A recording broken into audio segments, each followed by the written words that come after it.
Hello दोस्तों, स्वागत करते हैं आपका एक बार फिर से अपने YouTube चैनल आरके क्लासेस पे। दोस्तों आज से यहाँ पे हम लेके आए हैं पीएन संधि डायोड, जो कि बहुत ही मोस्ट इंपॉर्टेंट क्वेश्चन है आपके एग्जाम के लिए। थ्योरेटिकल होता है, ये फिजिक्स क्लास 12 तक का क्वेश्चन है दोस्तों, बहुत ज़्यादा आपके एग्जाम में पूछा जाता है। तो हम बहुत आसान तरीके से इसको समझने वाले हैं। क्या होता है पीएन संधि डायोड, क्या होता है विभव प्राचीर, कितने वोल्टेज पे ये ब्रेक होता है, इन सब चीज़ों को हम यहाँ पे बहुत ईजिली समझने वाले हैं। तो बने रहिए वीडियो में लास्ट तक, उम्मीद है कि टॉपिक से आपको मज़ा आएगा। तो आइए देखते हैं क्या है ये। ठीक है, तो यहाँ पे दोस्तों हम लोग जानते हैं कि पीएन संधि डायोड जो होता है, सबसे पहले बात मैं यहाँ बताना चाहूँगा कि जो पीएन जंक्शन डायोड होता है दोस्तों, उसका जो सिंबल होता है वो इस टाइप का होता है। ठीक है, इस टाइप का होता है पीएन जंक्शन डायोड का सिंबल। इसमें दोस्तों ये वाला जो बड़ा वाला क्षेत्र होता है ये पी होता है, जो छोटा वाला होता है इसको एन क्षेत्र कहा जाता है।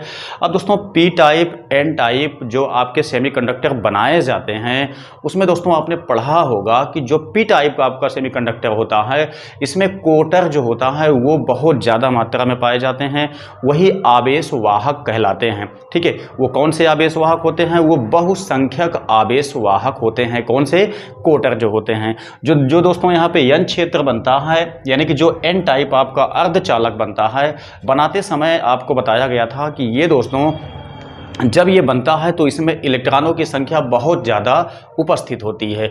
यहाँ पे कोटर की संख्या नहीं होती है, बल्कि इलेक्ट्रॉनों की संख्या बहुत ज़्यादा होती है।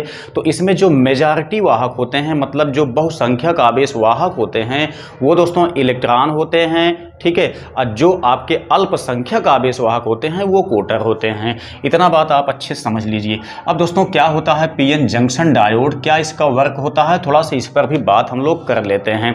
जो दोस्तों यहाँ पे पीएन जंक्शन डायोड होता है या जो पीएन संधि डायोड होता है, इसका काम होता है एसी को डीसी में चेंज करना। एसी वोल्टेज होती है, डीसी वोल्टेज होती है। जो एसी वोल्टेज होता है उसी वोल्टेज को डायोड जो होता है वो डीसी वोल्टेज में चेंज करता है। पीएन जंक्शन डायोड यही कहलाता है आपका। ठीक है, ये दोस्तों केवल एक दिशिक होता है, बस एक दिशिक का मतलब ये होता है कि यह केवल P से N की दिशा में ही विद्युत धारा को बहने की अनुमति देता है, N से P की दिशा में धारा को बहने की अनुमति नहीं देता है। मतलब P क्षेत्र जो होता है ये धनात्मक होता है और जो N क्षेत्र होता है ये ऋणात्मक होता है। इतनी सारी बातें यहाँ पे जानना आपके लिए बहुत आवश्यक है। तो इसका निर्माण कैसे होता है, कैसे बनता है पीएन जंक्शन डायोड, वही दोस्तों यहाँ पे मैं आपको बताने वाला हूँ। ठीक है, इसका कंस्ट्रक्शन कैसे होता है तो देखिएगा। इसमें दोस्तों क्या होता है, एक बहुत पतली सी चादर पे कोई मतलब कि कंडक्टर होता है, कोई चादर बहुत ही पतला होता है। इसी पे क्या काम करते हैं, एक पी टाइप का टुकड़ा लेते हैं, एक एन टाइप का टुकड़ा लेते हैं। पी टाइप का टुकड़ा, एन टाइप का टुकड़े का मतलब ये हुआ कि पी टाइप अर्धचालक और एन टाइप अर्धचालक लिया जाता है। इन्हीं को दोस्तों क्या काम करते हैं, इसी चालक के टुकड़े पे दोनों साइड से रख देते हैं। तब क्या होता है दोस्तों, जैसा कि मैंने अभी आपको एक्सप्लेन किया कि जो पी टाइप होता है दोस्तों, इसमें मेजॉरिटी वाहक आपके कोटर होते हैं और माइनॉरिटी वाहक आपके इलेक्ट्रॉन होते हैं। और जो आपका एन टाइप होता है दोस्तों, इसमें मेजॉरिटी वाहक इलेक्ट्रॉन होते हैं, जबकि माइनॉरिटी वाहक आपके दाता परमाणु या धन आयन होते हैं। तब दोस्तों क्या होता है, अब इसमें मतलब जब ये जोड़े नहीं जाते हैं इस पे, उसके पहले इनकी संख्या लगभग समान होती है। इसलिए पी टाइप अर्धचालक तथा एन टाइप अर्धचालक मुक्त अवस्था में उदासीन रहते हैं। मतलब दोनों की संख्या यानी कि प्लस माइनस की संख्या दोनों की समान रहती है, तो ये मुक्त अवस्था में उदासीन ही रहते हैं। लेकिन दोस्तों जब इसको एक पतली सी चादर पे, धातु के किसी पतली चादर के साथ में जब दोनों को आपस में कनेक्ट किया जाता है, जोड़ दिया जाता है, किसको, पी टाइप को एन टाइप को, तब बनता है आपका पीएन जंक्शन डायोड। लेकिन कैसे बनता है देखिएगा बात को। यहाँ पे जब पी टाइप को एन टाइप को एक पतले धातु के टुकड़े के साथ में जब कनेक्ट किया जाता है, तब क्या होता है, जो एन क्षेत्र में आपके इलेक्ट्रॉन होते हैं, जो पी क्षेत्र में आपके कोटर होते हैं दोस्तों, कोटर धनावेशित होता है, इलेक्ट्रॉन आपका ऋण आवेशित होता है। तो जो संधि के पास वाले आपके इलेक्ट्रॉन एन क्षेत्र में, पी क्षेत्र में कोटर होते हैं। पी क्षेत्र में कोटर, एन क्षेत्र में इलेक्ट्रॉन होते हैं। कहाँ पे, संधि के पास। इनके बीच में एक वैद्युत क्षेत्र स्थापित हो जाता है, या हम यूं कहें कि इनके बीच में एक आकर्षण बल लगने लगता है।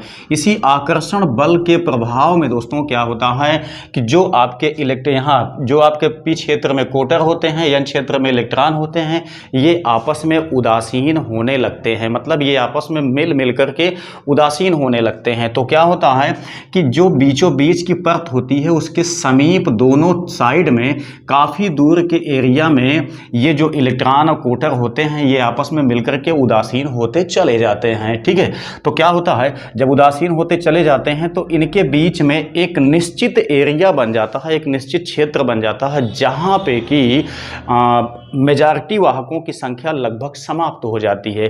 ठीक, मतलब जो जो एन क्षेत्र में आपके इलेक्ट्रॉन होते हैं ये मेजॉरिटी वाहक होते हैं और जो पी क्षेत्र में आपके कोटर होते हैं ये मेजॉरिटी वाहक होते हैं। तो संधि के समीप दोनों साइड में यहाँ पे मतलब कि जो मेजॉरिटी वाहक कोटर हैं पी क्षेत्र में, जो मेजॉरिटी वाहक इलेक्ट्रॉन हैं एन क्षेत्र में, इनकी संख्या खत्म हो जाती है बिल्कुल, चूंकि ये उदासीन हो जाते हैं। तो उदासीन होने की वजह से दोस्तों यहाँ पे एक उदासीन क्षेत्र बन जाता है। ठीक है, यहाँ पे एक उदासीन क्षेत्र बन जाता है जिसको क्या कहा जाता है, इसी को कहा जाता है दोस्तों अवक्षय परत।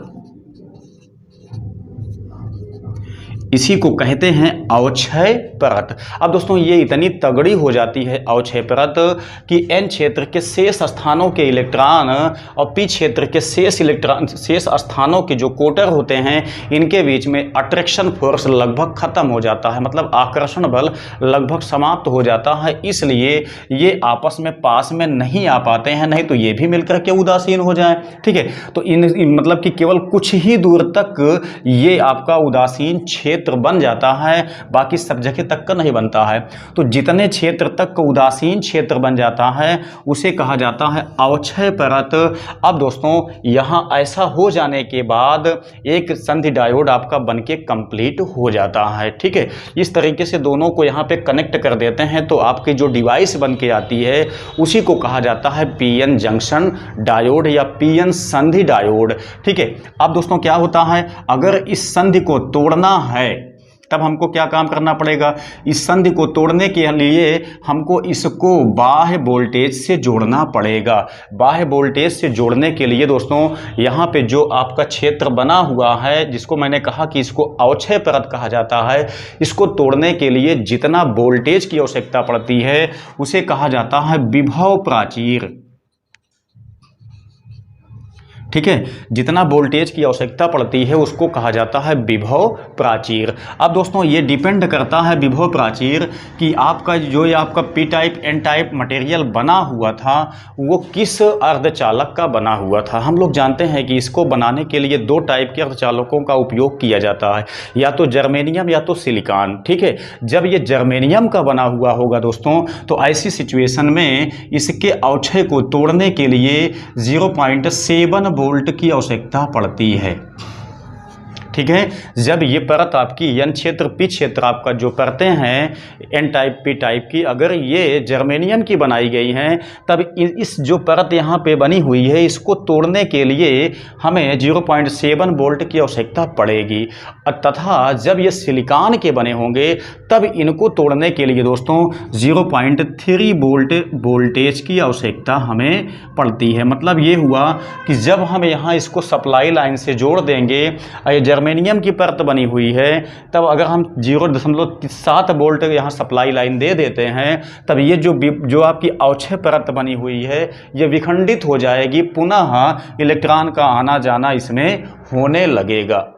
लेकिन जब यही आपकी जो एन टाइप पी टाइप हैं अगर ये आपके सिलिकॉन के बने हुए हैं तब इसको तोड़ने के लिए दोस्तों इसको हमको सप्लाई लाइन के 0.3 वोल्ट न्यूनतम वोल्ट है ये। ठीक है, 0.3 वोल्ट कम से कम होना चाहिए, इसको हम जोड़ेंगे तब ये आपकी जो अवक्षय परत बनी हुई इसको कहा जाता है अंग्रेजी में डिप्लीशन लेयर। इसको तोड़ने के लिए सिलिकॉन के लिए 0.3 वोल्ट की आवश्यकता पड़ेगी। ठीक है, तो ये आपका विभव प्राचीर ही ये कहलाते हैं दोनों के दोनों। ठीक है, अवक्षय परत यहाँ पर मैंने जो आपको बताया जो यहाँ पे उदासीनता होने के कारण जो एरिया बन जाता है जिसके बाद इलेक्ट्रॉन तथा कोटर का आना जाना बंद हो जाता है उसी क्षेत्र को कहा जाता है डिप्लीशन लेयर या अवक्षय परत इसी को कहते हैं। ठीक है। तो दोस्तों ये इतनी बातें आपकी पीएन जंक्शन डायोड में बताना आपके लिए बहुत आवश्यक था, जो मैंने आपको एक्सप्लेन किया। इस तरीके से आपका पीएन जंक्शन डायोड बन के कंप्लीट हो जाता है। आपके एग्जाम में पीएन जंक्शन डायोड लगभग हमेशा पूछा जाता है दोस्तों। इसके बनाने की विधि जो होती है, जैसे यहाँ पे मैंने बताया आपको वैसे बिल्कुल बताना होता है। आई होप कि टॉपिक आपके निश्चित ही समझ में आई होगी।